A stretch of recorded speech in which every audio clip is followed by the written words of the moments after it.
So finally, dumating din kami sa teacher camp kung saan maraming nakahagimbag na istorya dito.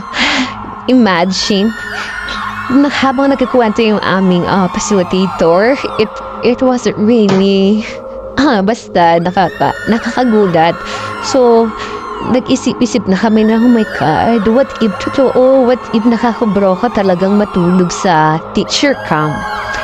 Pero sa mga susunod ko rin ikikwento kung nakakatakot ba daw or sa dulo.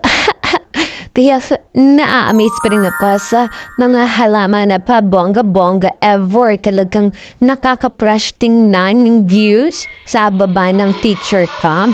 Lalo na kapag makikita mo ako dyan, o diba? Siyempre pag nakikita mo yung mukha ko, maging masaya ka dahil laki kang nakita ang pes ko. Charus, diba? Napagod akes dyan sa pag-akyat dahil wala malang sumutulong sa yes.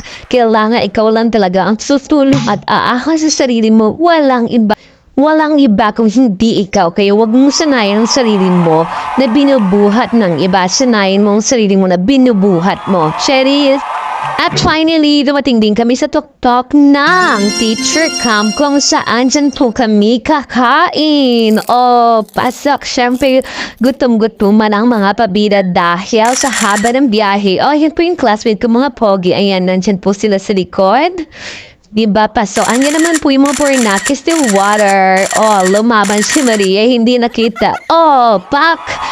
Sinawanutan si Water Lily. Pak! Yan po si Lovely ang dating Emma Terran, si LJ. Pak! Waiting po si mga kakain. Dahil busog-busog, dadamihan natin ang pagkain mamaya. Uy, na-video naman yung langaw. Uy, umayos ka nga dyan.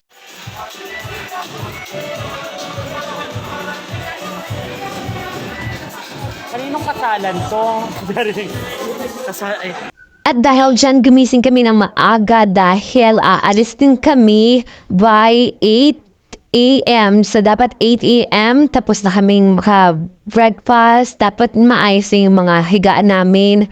Malinis na yung room kasi nga kailangan namin pumunta sa grotto, diba? Kung saan doon makikita ang tunay na kagandahan ni Pabida.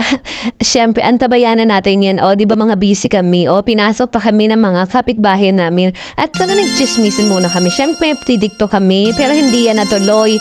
Dahil magkakaiba na yung room namin sa mga susunod na panahon. Shoes, takang sinamay, shitang anime, ever. Diba? Lumaban si Pabida. Pak, tumalon. Pak, dyan ang lumaban. Bye, Baguies! And finally, wala naman po akong experience na nakakatakot. Nakatulog naman po kami ng maayos. Ayun lang po. Sana naging enjoy po kayo. Love you. Picture. And